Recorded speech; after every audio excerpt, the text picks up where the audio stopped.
What's up mga kaisla? Magandang gabi po sa inyong lahat. So ngayong gabi po pala ay magmamana tayo ng gabi para bukas meron tayong pangulam. Kung makarami tayo ng mahuli, ibibinta natin. Ayan, so abang-abang lang tayo mga kaisla. Ito nga pala yung ating dadalhin mga kaisla. Mga gadget para sa pamana ngayong gabi. Ayan, yung ating pana. Yung ating pins ay yapak. Kuhain na natin doon sa ano. Kasi manghihira muna tayo ng yapak ngayon. I-update ko na lang kayo mga kaisla kapag nandoon ako. Tulad pa rin po ng dati mga kaisla. Maglalakad pa rin ako papunta sa baybay. Tapos doon, diretso na tayo. Kaya samahan nyo sana ako mga kaisla. Let's go!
Morning mga kaisla.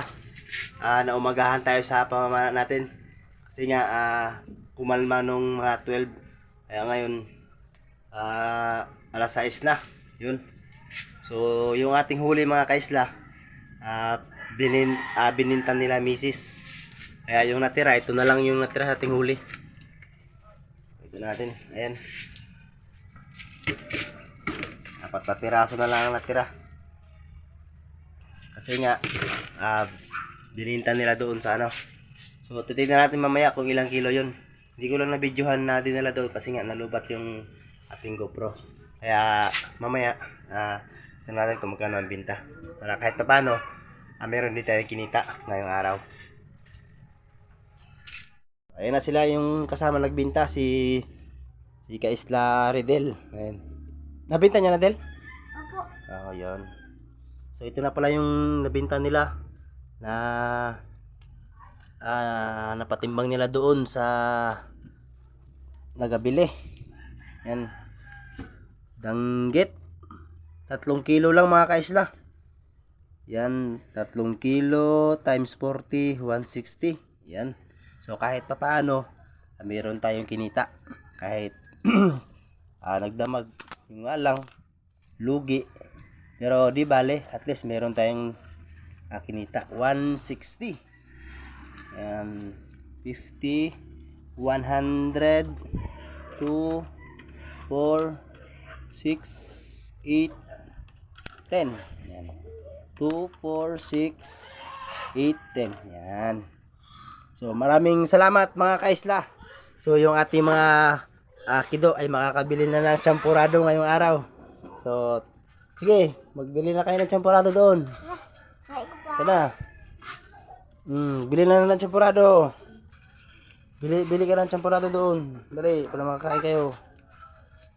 Maraming salamat. Maraming salamat sa panonood mga kaisla. Sana nagustuhan nyo naman ang ating bagong video. Kung bago ka pa lang sa channel na to, huwag kalimutan mag-like, mag-subscribe, mag-comment. Kung gusto mo ang video na to, pwede mo rin i-share. Maraming salamat sa inyo lahat mga kaisla.